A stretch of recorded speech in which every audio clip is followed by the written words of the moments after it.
Notre cours d'aujourd'hui, on va montrer comment badigeonner avec de la cendre les arbres fruitiers. Vous remarquerez que pendant la vidéo, il va neiger dehors. On fait ça quand il fait beau. Moi, je le fais quand il neige pour vous montrer parce que ça fait 3 jours qu'on attend. Il ne faut pas qu'il pleuve, puis il ne faut pas qu'il neige. Il faut qu'il fasse beau comme vous allez le faire. Puis il faut qu'au moins vous ayez 24 heures sans pluie pour que votre badigeon colle carrément après votre écorce. Fait que bien sûr que s'il neige ou s'il mouille, on ne fait pas ça.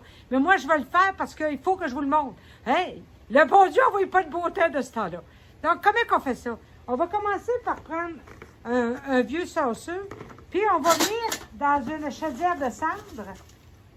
On va saucer notre cendre. Regardez bien. Alors, on va saucer la cendre, comme ceci. Tant ceux qui veulent du biochar, là, en voilà du biochar. Vous n'avez pas besoin de faire ce qu'ils vous disent là, avec une hutte. Là. Du charbon de bois, il y en a ici. Là. Hein? Ça, on le garde hein, pour mettre dans notre terre.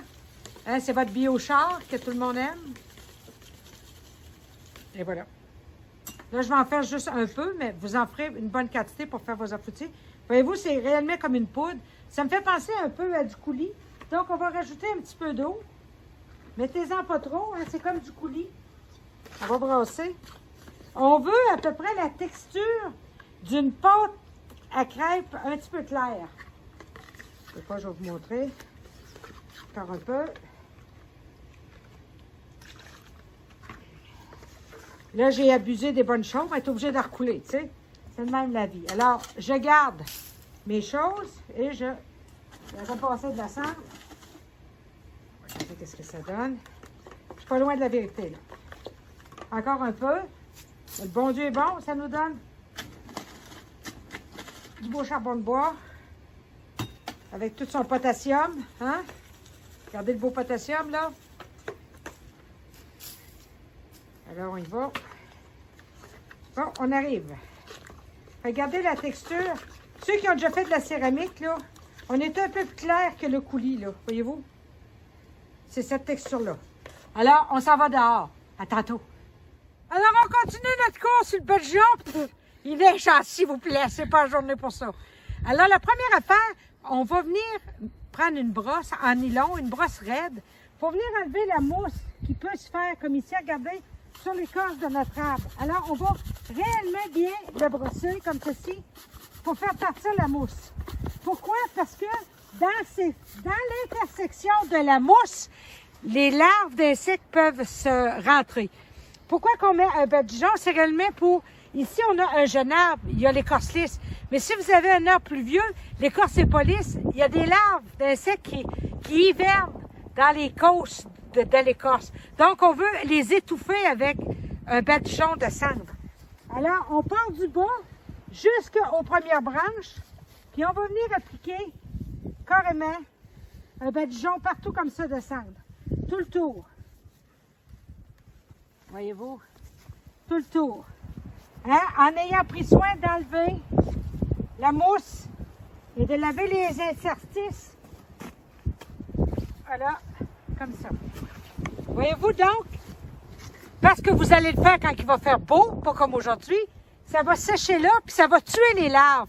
Ils ne viendront pas au stade adulte parce que vous allez les étouffer en dessous de la cendre.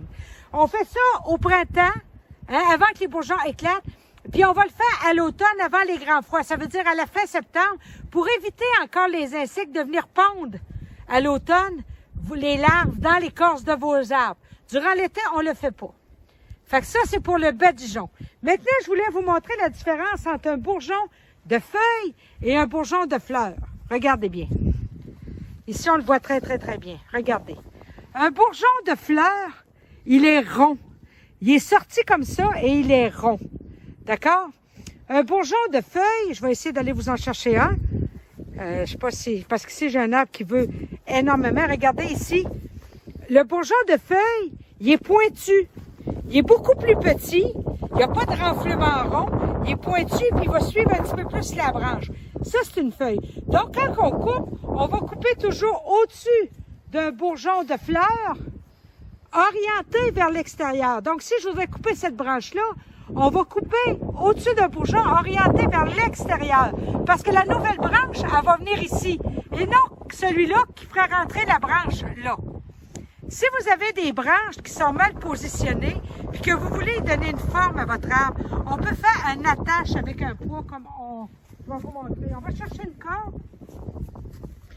Et supposons que, bon, moi là, voyez-vous cette branche-là, je trouve que j'aimerais qu'elle soit là.